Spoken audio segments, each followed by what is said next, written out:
नमस्कार। आज हम बात कर रहे हैं चुनाव आयोग पर लगे कुछ बेहद गंभीर आरोपों की। हाँ, जो हाल ही में राहुल गांधी की नई दिल्ली प्रेस कॉन्फ्रेंस से सामने आए हैं। बिल्कुल, हमारे पास उस कॉन्फ्रेंस की मुख्य बातें हैं और हाँ, उस पर जो प्रतिक्रियाएं आई हैं वो भी हैं। देखिए, ये मामला सिर्फ राजनीतिक आरोप प्रत्यारोप जैसा नहीं लग रहा। नहीं, इसमें कुछ आंकड़े दिए गए हैं जो काफी चौंकाने वाले हैं और चुनाव प्रक्रिया में बड़ी गड़बड़ी के दावे भी शामिल हैं। सही।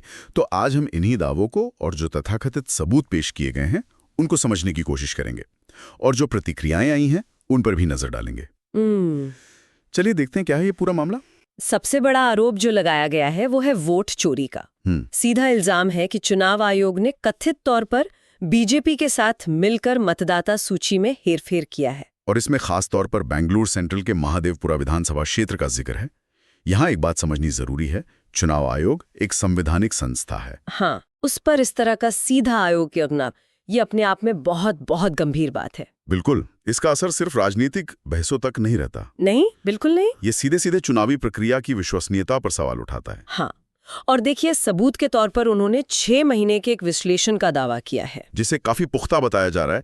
एटम बॉम्ब प्रूफ जैसा कुछ कहा गया है शायद। हाँ, कुछ ऐसा ही कहा गया कि महादेवपुरा में करीब 1 लाख वोटों में गड़बड़ी हुई है। 1 लाख, ये तो बहुत बड़ा आंकड़ा है। हाँ।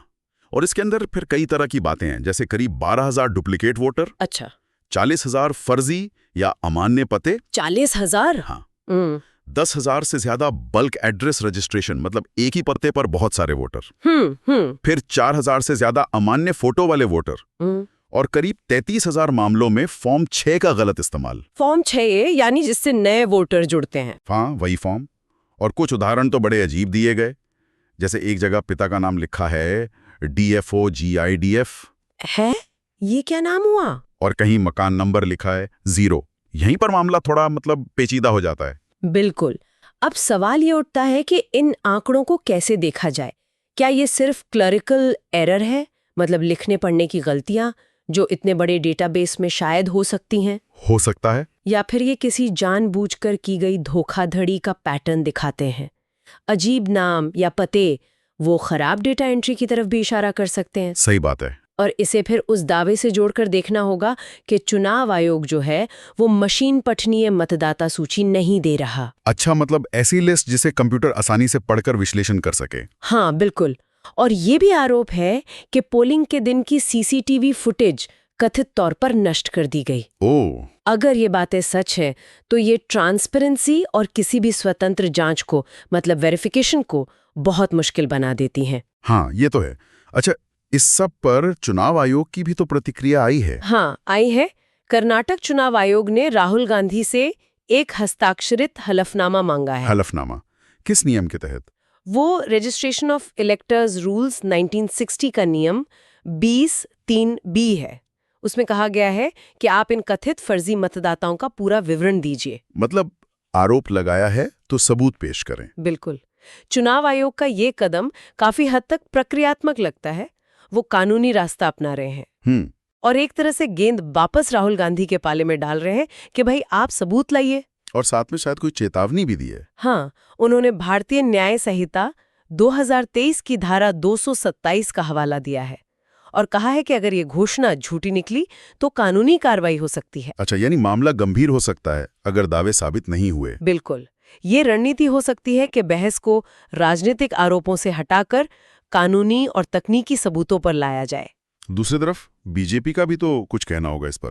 हाँ, जाहिर है बीजेपी ने इन आरोपों को सिरे से खारिज कर दिया है। उनका क्या तर्क है? उनका कहना है कि राहुल गांधी तभी सवाल उठाते हैं जब ये उनके राजनीतिक नैरेटिव को सूट करता हो और इस तरह से वो संवैधानिक संस्थाओं की विश्वसनीयता को कमजोर कर रहे हैं। इसे पूरी तरह राजनीति से प्रेरित बताया है। समझ गया। और यहीं पर एक बुनियादी सवाल खड़ा होता है कि राजनीतिक मंशा चाहे जो भी हो, इस तरह के गंभीर आरोप वो चुनावी प्रक्रिया में जनता के विश्वास को कैसे प्रभावित करते हैं? सही बात है। जब संवैधानिक संस्थाओं की निष्पक्षता पर ही सवाल उठने लगे, हाँ, तो ये किसी भी लोकतंत्र के लिए एक चिंता का विषय बन जाता है। तो अगर हम समेटने की कोशिश करें तो स्थिति क्या दिख रही है? एक तरफ तो ये विस्तृत आंकड़ों के साथ प्रणालीगत धोखाधड़ी के बड़े आरोप हैं। हाँ। दूसरी तरफ चुनाव आयोग है जो कानूनी प्रक्रिया और सबूत मांग रहा है। हाँ। और तीसरी तरफ बीजेपी है जो इसे राजनीतिक हमला बताकर बचाव कर रही है। बिल्कुल। ये मामला इसी त्रिकोण में उलझा हुआ दिख रहा है फिलहाल। राहुल गांधी के दावे, चुनाव आयोग की प्रक्रियात्मक मांगे और बीजेपी की राजनीतिक प्रतिक्रिया। और दांव पर क्या लगा है? दांव पर लगी है चुनावी प्रक्रिया की अखंडता, जो किसी भी लोकतंत्र का आधार है। इन आरोपों में सच्चाई कितनी है ये तो जांच के बाद पता चलेगा, लेकिन इसका असर जनता के विश्वास पर जरूर पड़ेगा। हाँ, ये बात तो है। और जाते जाते एक सवाल हम सोचने के लिए छोड़ जाते हैं। जरूर। आज का युग डिजिटल है, डेटा बहुत ज्यादा है, बहुत जटिल है। ऐसे में इस तरह के जो व्यापक दावे किए जाते हैं, उनकी स्वतंत्र रूप से पुष्टि करना कितना मुश्किल या कितना आसान है?